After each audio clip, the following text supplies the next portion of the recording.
GTA 3 was unlike anything else that had come before its release. I said as much when I posted my review of it a couple of months ago, but it bears repeating, especially with so much time between it and us. A long enough time to forget that it predated things like Pokemon Ruby and Kingdom Hearts. It won critical acclaim by anyone who could acclaim critically, and left everyone who wasn't offended by it aching for more. After such a success, Rockstar was in a prime position for a sequel. If you think that sounds good, please remember that the term Sophomore slump exists for a reason. Expectations, executive meddling, and a need to innovate have sunk countless once promising franchises in their second instance. Fortunately, Rockstar decided that they wouldn't revolutionize. They did all of that on their first game. Instead, they would spend their time honing in, evolving the product they created, making sure that they get the atmosphere, story, and gameplay mechanics as refined as they can while the franchise was still hot. Did it work? As if the answer wasn't obvious. But here's my take on it. All things considered, it's honestly better than San Andreas. Don't at me, it just is. San Andreas is expansive, stylish, varied, and all of the other things generally prostrated on its altar. However, it doesn't take a lot of digging to start finding places where Vice stands out over it. Let's start at the top, or rather, the side. Vehicle models are much more detailed in Vice City. Fenders can fall off and badges on the back actually have text on them. Thanks to the art direction, Vice is also more welcoming than San Andreas. You start at the city's South Beach equivalent, every bit as bright and colorful as it could be represented by a game in 2002. It's designed to set you up for the neon-lit atmosphere of 1980s Miami in much the same way the dilapidated surroundings of Grove Street set you up for the rougher neighborhoods of Los Angeles in the early 90s. Details like raindrops hitting the player's screen and sliding across it based on their actions, palm trees that straighten comically in the middle of a storm, thumping when you stand next to a nightclub, it sounds corny, and yet all of those details help not to just enliven the world, but to create something welcoming and fun whether you want to go on a rampage or just cruise around listening to the excellent soundtrack. And next to the art design you find the story which, all things considered, is a bit basic. Less so than 3, but it's still just the minimum requirement for a plot to move forward. Someone stole your stuff, find them, kill them, take over. Our protagonist does this with surgical precision and a fair share of one-liners. What does that guy think he is? Now I gotta dress like a chump as well as hang out with them? I like this shirt.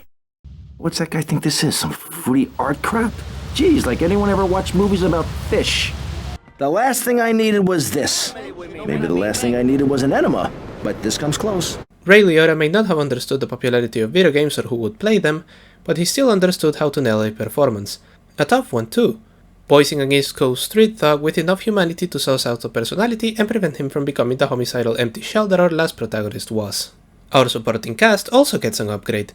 They no longer exist just as a replacement for text prompts.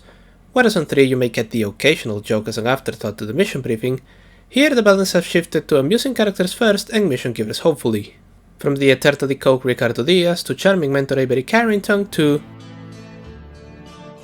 Between them and the pastels, the entire game feels less serious and lower stakes than San Andreas, which improves the experience and makes it more fun at the cost of some immersion.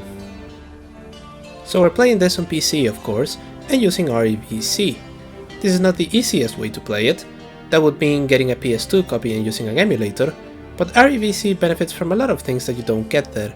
Loading screens between the islands disappear, widescreen is properly supported, and there are a lot of bug fixes sprinkled throughout. Naturally, a couple of months before Rockstar released the Definitive Edition, the mod was DMCA'd. Presumably they deemed it unnecessary as the Definitive Edition was going to be the ultimate way of playing the 3D games.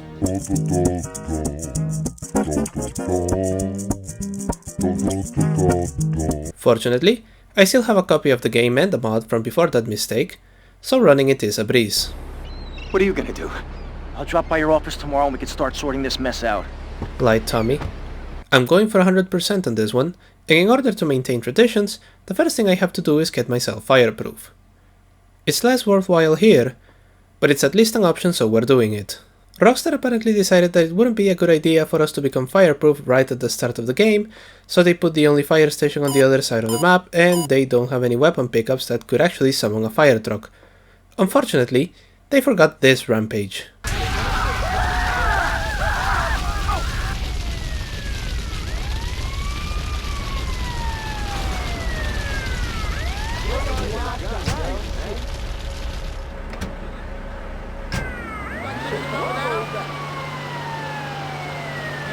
This one is slightly more difficult than the version in Vice City Stories.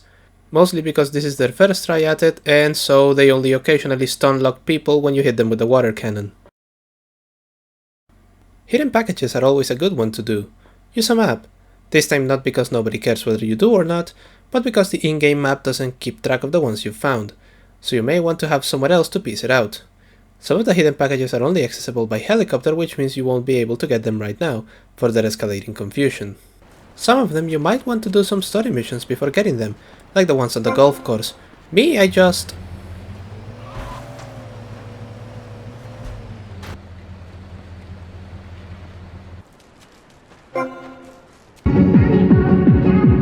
The Pizza Boy missions also make their first appearance here. Half an hour of work and you get a 50% boost to your health. I would also take this opportunity to do the taxi missions. Even when you still had a loading screen between islands, Vice City had a nasty habit of making you drive back and forth between them on taxi missions. If you do them now, you only have to deal with the beach. Do them to get a useless jumping mechanic for cabs and a bunch of cash that you can use to buy safe houses. You will need to buy all of the safe houses for 100%. I know that the one next to Rosenberg's office is tempting, but don't. That's just a save point. If nothing else, find one with a garage.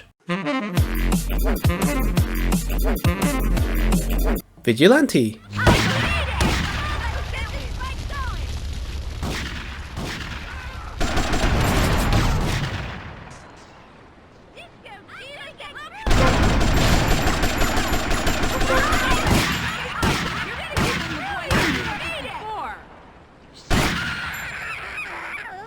Maybe later.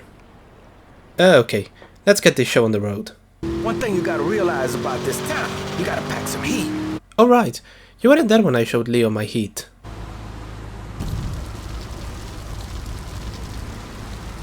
Intimidate the judges with a chainsaw, something about a riot, let's see, the guy with the golf cart whose security did not prepare for a chainsaw to the face, and... oh, yes, Demolition Man. No, that's just modern day California. I mean the mission with that name. It's fun, very difficult if you don't remember that you can just kill people with the chopper blades, and made me very excited for future Heli RC missions, but we'll get to those later. He will be at his penthouse, half drunk probably. Use this. Oh, no, thank you, I have one of those. Besides, sometimes the old ways are better. The reason we're doing all of this is because we want to find out who ambushed the deal at the beginning of the game. It's obviously Diaz. His missions are the first difficult spike in the game, the kind that is annoying unless you figure out the specific way in which the game wants you to play it. Like the time you have to tell this guy back to his hideout, but he's on a doom buggy where he'll make you mincemeat, unless you chill just outside accuracy range.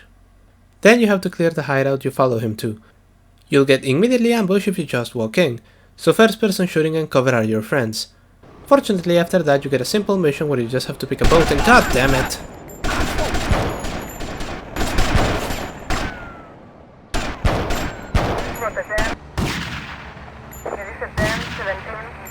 At least the reason I don't do Vigilante is working out on my favor. This ambush isn't fair, but it's at least old school, right to the point where I can just run through it. And I guess the second rail shooter was thrown in as a palate cleanser.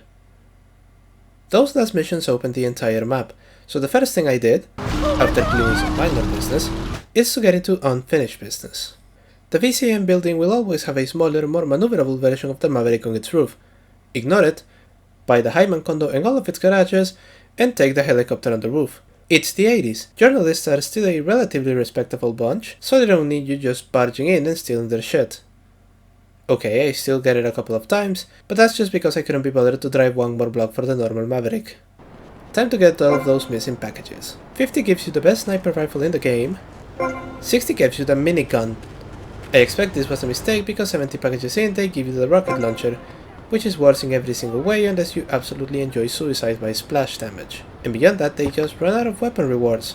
So you get a chopper eternally parked on the suspiciously wide and empty patch on the DS mansion for 80, and at 90... okay, now we can do Vigilante. Nah, I'm cool.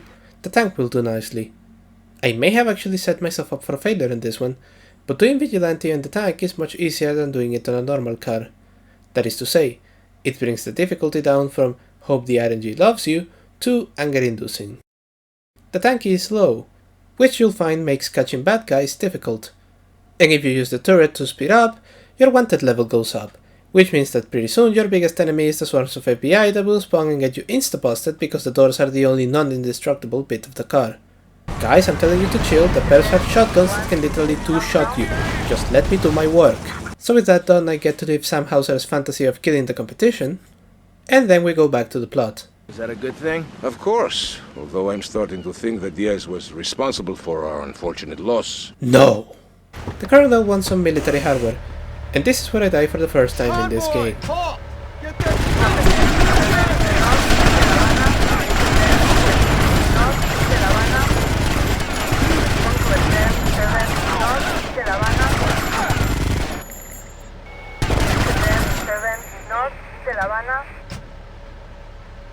Here's a fun game. Take a shot every time you hear the word performance in Umberto's missions. Though, to be fair, they are the most complex ones so far in the game, needing precise shooting and starting to do the classic fuck yous more constantly, like spawning enemies behind you, giving you a little cover unless you want to hide on things that will fail damaging if you destroy them. Naval engagement is great, right until the point you have to escape Prawn Island with a 4-star wanted level. Then you get to have your OCD triggered by not being able to finish his missions until you do multiple deaths. You must be the big bad man my granddaddy been chatting about. Tell me things about you, you know, when he visits, and about the others who wait for you. I'm guessing the shtick with her missions is that she may actually be juiced in with something higher, as evidenced by the fact that even the subtitles now have a phony baloney Miss Cleo accent, making her, surprisingly, the most powerful character in the GTA universe until Chris Formage comes along. I only like one of her missions, so I just head to the club and do Death Row instead. You know that wanker Diaz, the Bugelmeister? He's got your boy lugs. Word is your mate tried to jump him, didn't jump high enough, if you know what I mean. It's an annoying mission with an annoying time limit that needs to be played perfectly or some out-of-the-box thinking, just like the lands we know when... It helps if you have a minigun and a helicopter.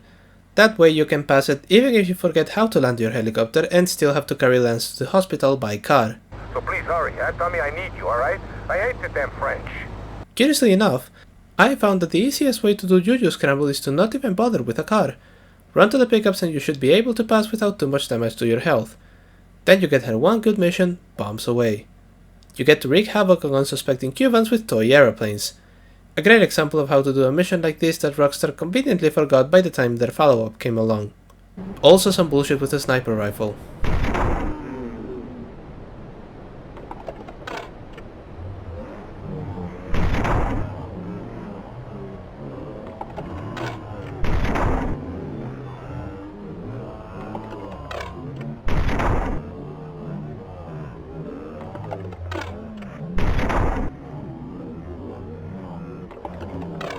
So now that we're all in agreement that Diaz is in fact the guy we're supposed to be killing here, Lance decides to bring us some toy guns so that we can kill him. That's adorable.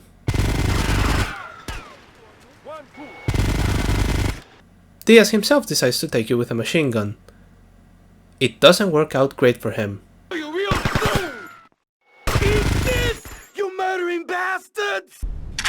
Say goodnight, Mr. Diaz. This concludes the first half of the game.